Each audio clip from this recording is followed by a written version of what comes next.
She thought she was building her escape, but I was already digging the ground from under her feet.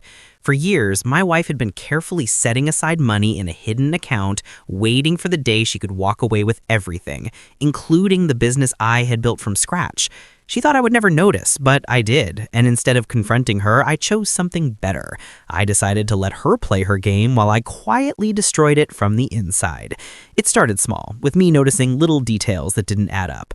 Her excuses for late nights, the way she hit her phone when certain notifications popped up, the sudden sharpness in her tone when I asked about finances. At first, I thought she was just stressed, but when I came across an email that wasn't meant for me, it was like opening a door to a room I didn't know existed. The email wasn't scandalous on the surface, just a routine bank message, but it wasn't from our joint account. It was something different, tied to her name only. I copied down the details, memorizing them before she deleted the trace. My heart didn't race, my hands didn't shake. It was a strange kind of calm, as though my body already knew what was coming, and now my mind was just catching up. Over the next weeks, I found more. Statements carefully shredded, but not enough that I couldn't piece them back together. Conversations she had late at night in a hushed voice, telling someone she was almost there and that he won't see it coming. That part made me laugh because I already saw it. She wanted to bleed me dry, to pull the rug out when I least expected it, leaving me ruined while she walked away free and rich. She thought I was the fool, the complacent husband who never looked too closely at anything. She underestimated me. The discovery didn't break me, it sharpened me. I stopped treating her like a partner and started treating her like an opponent. Every smile, every kiss on the cheek, every casual question about my day turned into a weapon I could use. I began giving her exactly what she wanted to see, a man too distracted to notice, too trusting to suspect, too blind to follow the trail she left. But behind that mask, I was already planning. I started with the business, tightening corners she thought were loose, rerouting money she didn't realize I controlled, locking down ownership rights she assumed she already had in her grasp. She never asked too many questions about the contracts because she believed she already understood them. That arrogance was my advantage. I knew that if I struck too soon, she'd adapt, and I couldn't risk her running before I was ready. So I let her keep going, building her little stash, thinking she was the spider weaving her web. She didn't realize she was the one already caught. Watching her was like watching someone rehearse a play they were convinced would earn applause. She practiced her lies in small ways, testing my reactions, trying to measure how much I would buy. I gave her everything she wanted. Distracted nods, reassurances that I trusted her completely, a face that told her she was winning. She was so confident in her secret that she never noticed how often I was behind her shoulder, reading over her emails when she left her laptop open, memorizing the name she thought she had hidden, collecting the breadcrumbs she dropped like I was the one starving and grateful.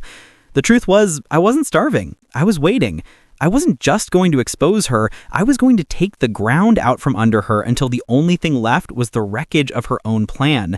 She wanted to leave me in ruins, but she didn't realize I was the one who had already started burning the bridge she thought she could cross. And the best part was, she still kissed me goodnight, still looked me in the eye with that fake tenderness, completely unaware that I knew everything. She thought she was hiding a secret account. She had no idea I was already creating an account of my own, not in a bank, but in my mind, of every betrayal, every false smile, every move she made. And when the time came, that account would pay out in full. She still believed she controlled the tempo, that her careful deposits and whispered plans would carry her across the finish line, that confidence let her make mistakes I could turn into leverage. I spent the weeks after the discovery learning the architecture of her life the way an engineer learns a machine, not to admire it, but to find weak joints. I mapped every account, every vendor our company used, every single handshake that meant more than a signature. I read contracts the way someone reads a rival's playbook, not for legalese, but for personality, for the small italics and margins where people hide assumptions. Then I began to pull loose threads. I rearranged the payroll so that a handful of vendors she relied on received their payments through accounts only I controlled. I put slight delays in the invoices she expected to clear immediately, the kind of soft friction that would look like bad luck to anyone else. I amended an innocuous clause in a contract with a supplier. Nothing illegal, nothing dramatic enough to raise alarms if viewed by a casual eye, but the clause shifted liability in ways she hadn't anticipated. When she ran numbers one evening, triumphant at how close she'd come to her figure, she found an unexpected shortfall and cursed under her breath. That one small flinch told me how valuable a single percentage point could be to her plan. I cultivated allies she assumed she already had. They were partners who flirted with our business and thought themselves indispensable. I fed them respect and attention until they were willing to move at my suggestion without asking why. I sat in meetings where she expected me to be bored, and I took notes on the people she tried to embed in her future. Those same people later asked me questions she never thought to ask, and I answered in ways that steered their curiosity away from her. I learned to let her feel superior. It was a cruelty, but a precise one. The more she flaunted her secret, the deeper she committed to a script I could manipulate. Nights when she practiced her exit speech into the mirror, I listened to the cadence of her lies, the rehearsed pauses she meant to use as proof of sincerity. And I started writing responses I would give her later, answers that would sound like forgiveness but function like traps. At home, I became an actor excellent at absence. I let coffee go cold, let the mail pile up, offered the kinds of apologies that smelled of habit rather than repentance. She accepted them as confirmation of my weakness. Yet, even as I played the role, I moved pieces under the table. I set up a shadow ledger of my own, a private record of every odd transfer, every late-night withdrawal she'd tried to cover. I assembled evidence in a way that would be undeniable, but also surgical, precise enough to break her plan, not to destroy her beyond repair unless she forced me to. Part of me wanted to watch her scramble, to see the moment she realized her map had been rewritten, but I controlled that gratification and savored the slow build instead. The most satisfying victories were the ones she never noticed. I convinced a bank manager, by phrasing questions as casual curiosity rather than accusation, to verify the signatory rights on several of our accounts. The manager confirmed what I suspected and, without prompting, suggested consolidating certain assets under the business's operating account for efficiency. I said yes, and overnight funds she thought she could siphon were routed into flows she could no longer touch without legal knots. When she checked balances, the numbers looked the way they always had, neat, respectable, unremarkable. Only I knew where those led. I learned to weaponize small kindnesses.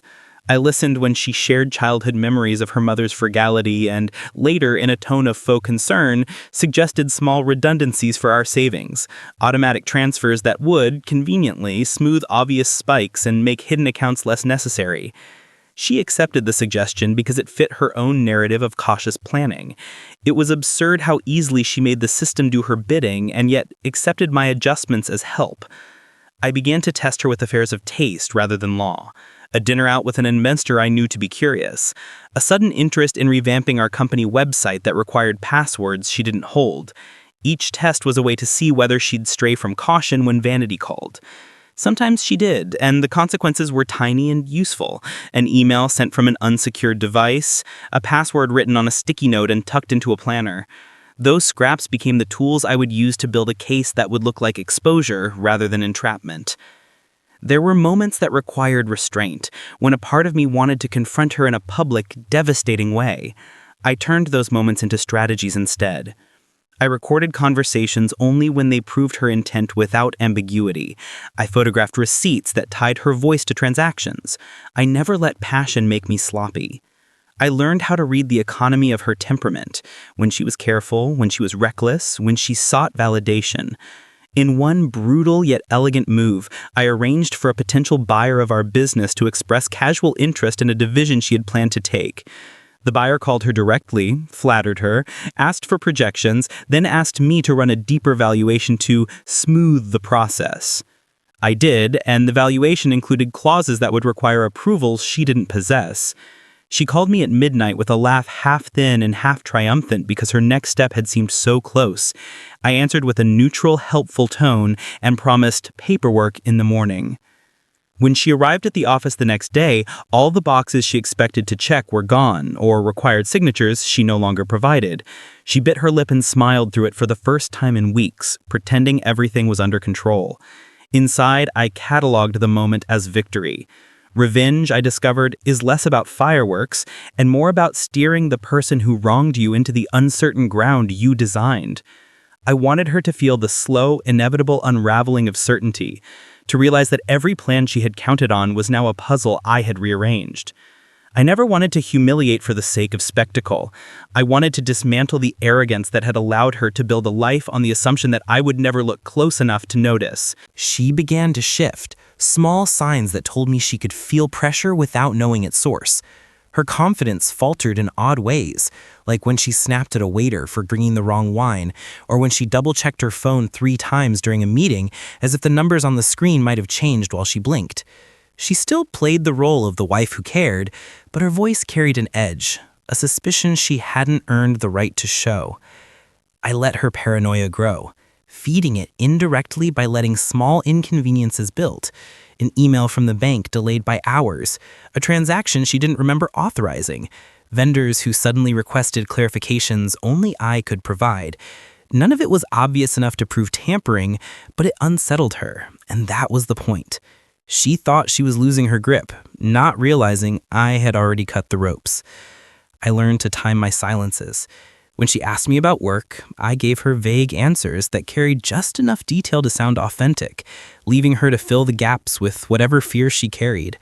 She started digging more openly, asking colleagues about contracts I had already closed off, calling suppliers with a forced laugh that cracked at the edges. The reports made their way back to me because loyalty is built in layers, and she had neglected the layers that mattered. People trusted me more than they trusted her, not because I demanded it, but because I never gave them reason to doubt me. She didn't understand that trust is a currency stronger than any hidden account. One evening, while she pretended to scroll through a recipe on her phone, I caught the reflection of her banking app in the dark glass of the window. She didn't know I saw it, didn't realize I memorized the numbers before she minimized the screen, but the balance made me laugh inside. She had built it to a point where she thought she was unstoppable. I had already sealed off every path she needed to access it. All that money might as well have been locked in a vault without a key. I began drafting my own exit plan, not from the marriage, but from the charade she thought she controlled. Evidence piled up in silent folders. Screenshots, emails forwarded to private accounts, copies of statements she assumed no one else had. I didn't intend to use them in court yet. I wanted them as leverage, as weapons I could draw at the precise moment she thought she had won. I rehearsed the reveal in my head, not with words, but with timing.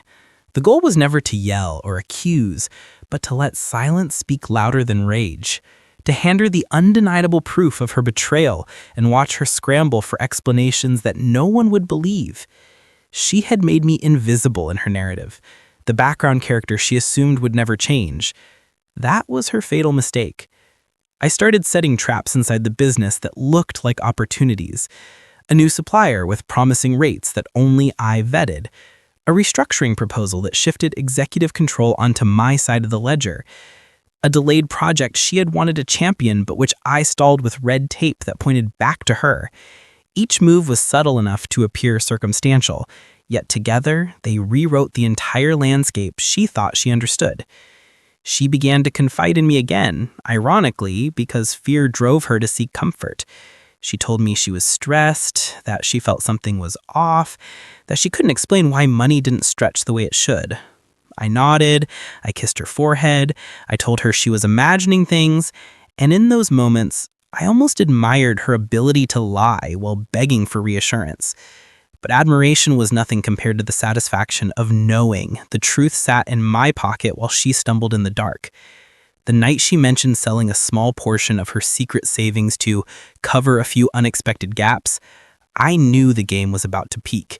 She had built this nest for years, and now she was about to cannibalize it without realizing I was the one who had starved her options. I kept my calm, told her everything was fine, suggested we take a trip to clear our minds. She smiled like a woman who believed she still had control. Inside, I measured the weight of the moment, the way one measures a final card before placing it on the table. She thought she was preparing for her escape. She didn't know. I had already locked the doors behind her. The trip was my stage. I suggested a weekend away in a quiet coastal town, nothing extravagant, just enough to sell the image of a husband trying to reconnect. She accepted without hesitation, maybe even relieved, thinking I was still blind to the world behind her curtain.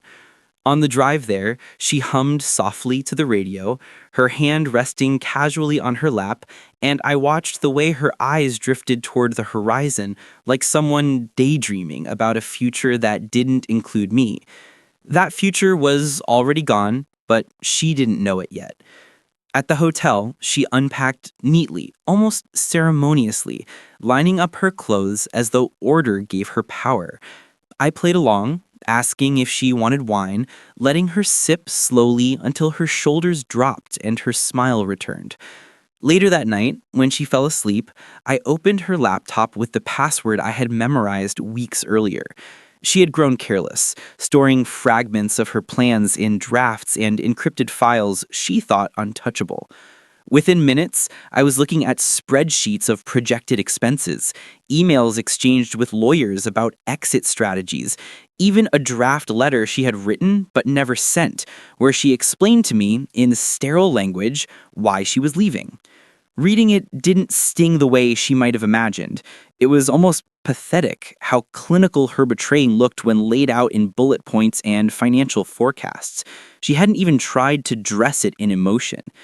I copied everything onto a drive, closed the laptop, and slipped it back into place. In the morning, I made her coffee the way she liked, and she smiled like nothing in the world was wrong. I smiled back, holding the knowledge that her game was over, even if she hadn't realized it yet. Over the next weeks, I began to tighten the noose. I didn't confront her. Instead, I used what I had gathered to close off her escape routes one by one. The lawyer she had contacted suddenly withdrew from practice, bought out by a firm I had quiet ties with. A property she had been eyeing as a safe haven fell through mysteriously, the deal collapsing when a buyer with deeper pockets appeared at the last second. Me, hidden through a shell. She didn't suspect a thing. She just thought the world was turning against her, that fate had soured, and I let her think exactly that. Every move she made was one I had already anticipated. Every door she tried to open had already been locked by my hand. Her frustration grew sharper, more visible. She snapped during dinners, claimed she was tired, blamed stress. But underneath, I could see the panic she was trying to bury. She had spent years weaving her plan, and now it was fraying in front of her eyes with no visible culprit. I waited, patient, savoring the unraveling. I wanted her to feel the weight of her own miscalculation, to realize too late that she had never been the puppeteer, but the puppet. The moment was coming. I could sense it, the breaking point where she would try one final desperate move. And when that moment came, I would be ready. Not with anger, not with shouts, but with the quiet satisfaction of someone who had already written the ending. The day I decided to stop waiting felt ordinary until it wasn't. I dressed like I was going to the office and moved like a man who had nothing to prove because everything was already in motion. I called a board meeting under the pretense of discussing a new partnership, knowing she would be there because she loved to be seen doing deals. She arrived with the practiced ease of someone who has rehearsed triumph enough to believe the act is the thing itself. I let her speak, let her paint the future in bright, quick strokes. Then I stepped forward and played the part she expected, the distracted husband who barely follows strategy meetings until the right moment. Then I asked a single question that sounded casual but landed like a knife. Could she outline the capital inflows supporting the part of the project she claimed to own? Her answer was clipped, the kind of half-truth that only survive in quiet corners. The room shifted. Eyes that had once avoided the awkwardness of domestic drama now leaned in because money is a language everyone understands. I produced nothing theatrical, no shouting, no accusations, only documents laid out with the calm of someone presenting a balance sheet. The spreadsheets she thought were private, the memos she assumed were drafts, the email chains that mapped her plan were there, printed, clean, undeniable. I watched her face like one watches a familiar landscape change color. Irritation, then confusion, then the slow bloom of panic. I had given copies to people whose loyalties had been carefully cultivated. Not coerced, they read and then asked procedural questions about signatories and flows and approvals. Her answers relied on assumptions she no longer had proof to back. One by one, the pieces she had counted on, accounts she could access, vendor commitments, a proposed transfer to a trust, were shown to be contingent on permissions she did not legally hold. The lawyer she'd whispered to in the dark was suddenly on the phone, polite and cautious, and when asked to clarify timelines and liabilities, he deferred to formalities that favored transparency over secret maneuvers. She stumbled through explanations that sounded like improvisation because they were. I let those moments stretch. The silence between her words worked better than anything I could have said. When she asked me why I had assembled everyone, I gave an answer she hadn't expected. Because I wanted to make sure whoever holds this company understands how decisions are made. It was a truth phrased to be unassailable. The board moved with the slow, steady momentum of people who prefer stability.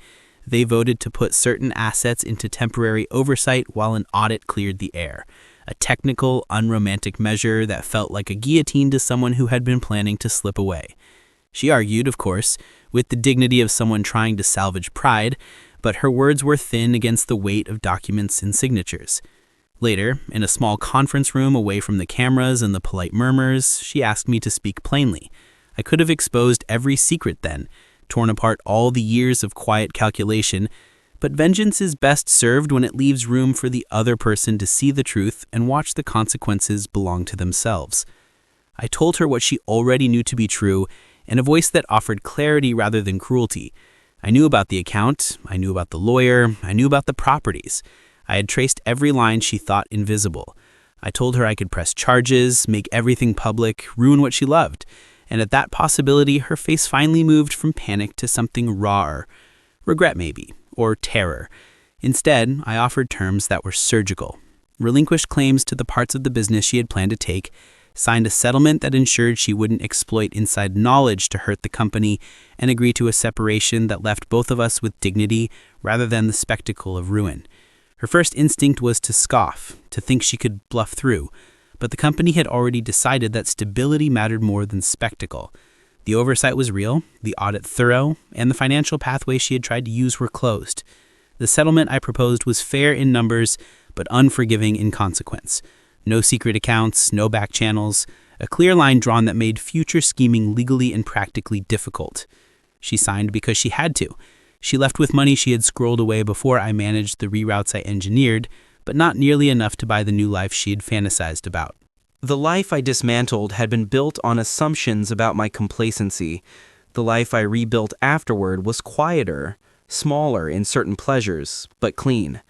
I sold off a division that had become a magnet for pettiness, restructured management to prioritize people who had shown competence over people who had shown charm, and closed accounts that blurred personal and professional obligations. I kept what mattered: the core business, a reputation built on reliability, and a ledger that matched the reality of how decisions were made. There were nights after the settlement when I walked the empty house and cataloged what I had lost and what I had kept. Loss is a strange companion. Less dramatic than betrayal, more honest. I didn't celebrate her absence with gloating. The cruelty of what she tried to do made triumph taste flat. Instead, I set about building routines that made deception harder. Clearer policies, transparent accounts, meetings with external auditors who ask the obvious questions. People who had once flattered her for access now respected the structure I put in place because it made business less about relationships and more about results. Months later, when our names appeared in the same sentence, it was calm, prosaic, settled. She remarried in another city, a quiet wedding with fewer guests than she had imagined, and I learned of it through a friend who called because she wanted to be sure I wasn't dwelling in bitterness. I wasn't. Bitterness is heavy and dull. I had more useful things to do. I hired 2 new managers who were sharper than I had remembered being 2 years earlier, and I started a program to teach financial literacy to small vendors who had been trampled by larger players. I did it because it felt like repairing something beyond myself. In private, I cataloged the wounds and kept them as a ledger of lessons. Never assume neglect as weakness. Never mistreat trust as permanence. Never let pride in what you build blind you to the quiet erosion that starts with a whispered plan. I didn't need to humiliate her to feel whole. I needed only to make sure the future she crafted without me could not be built on my ignorance. The account she kept in secret was gone as a threat, not because I stole it, but because I stopped its usefulness. The treasure she thought she had amassed became a small island she could stand on, but not the continent she needed. In the end, the story that mattered wasn't about who left with more cash or who looked humiliated at a meeting. It was about angles and foresight, about the steady work of keeping a life honest when someone close decides to play a long con. I survived it. And if surviving is a form of victory, then I won in the only way that meant anything. I kept my hands clean, my company solvent, and my future free from the shape of her betrayal. After the settlement, she tried to reinvent herself, but reinvention built on desperation always shows cracks. I didn't track her movements obsessively. The information came to me naturally because people talk, especially when they remember the woman who nearly burned a bridge and fell into the water herself. She rented an office in another city under the guise of starting her own venture, though the capital she had left was barely enough to decorate the walls, let alone fund operations. I heard through one of my partners that she had pitched to investors using a deck that looked suspiciously like one of our old proposals, only stripped of the substance. They asked me offhand whether I had any association with her new project, and when I said no, their interest cooled immediately. Reputation is currency, and hers was already in decline. I didn't need to sabotage her anymore. The architecture of her failure was self-sustaining. What I focused on was closing the circle at home. The house felt cavernous at first, every room echoing with the absence of performance. But silence grew on me in the way good habits do. I found peace in routine, in mornings where the only conversation was with myself, in evenings where I could cook something simple without wondering which lie was being rehearsed at the dinner table. Freedom didn't arrive with fanfare. It arrived with the absence of tension, the kind of calm you don't realize you missed until it becomes daily life. Still, part of me wanted a final act, not of revenge, but of clarity. I arranged a meeting months later under the pretense of discussing the last details of our separation. She arrived carefully dressed, every line of her posture screaming that she wanted to appear composed. We sat across from each other, and I noticed how her eyes darted toward my briefcase, expecting another set of documents that would strip her further. This time, there was nothing new. I told her plainly that I wasn't here to dig any deeper, that everything she had planned against me was already known and neutralized, and that my only concern was making sure the ties we had left didn't strangle either of us. She looked at me with a mixture of relief and contempt, as if part of her wished I had destroyed her completely so she could at least play the victim. But I hadn't, and that was the sharpest wound I could give her, to leave her standing in the ruins of her own choices without the dignity of blaming me for everything. She signed the last papers with a hand that trembled despite her best efforts to hide it. As we left the building, she paused and asked quietly if I had ever loved her. I could have answered with cruelty or with a speech about betrayal, but instead I told her the truth in the simplest terms. Yes, and that was why it had been so easy for her to believe I would never look. She didn't reply. She just turned away and walked into a life that no longer touched mine.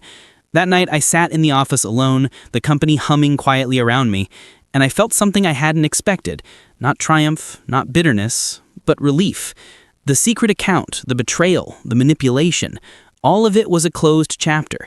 What remained was the certainty that no matter how carefully someone tried to build a future on deceit, it could never outlast patience and precision. I had given her the rope she thought she would use to escape, and she had wrapped it around herself instead. My revenge wasn't loud, it wasn't violent, it wasn't even visible to the outside world. It was clean, deliberate, and absolute. She lost everything she schemed for, and I walked away with what mattered: control over my life, my business, and a future unshackled by her lies. That was the ending she never saw coming.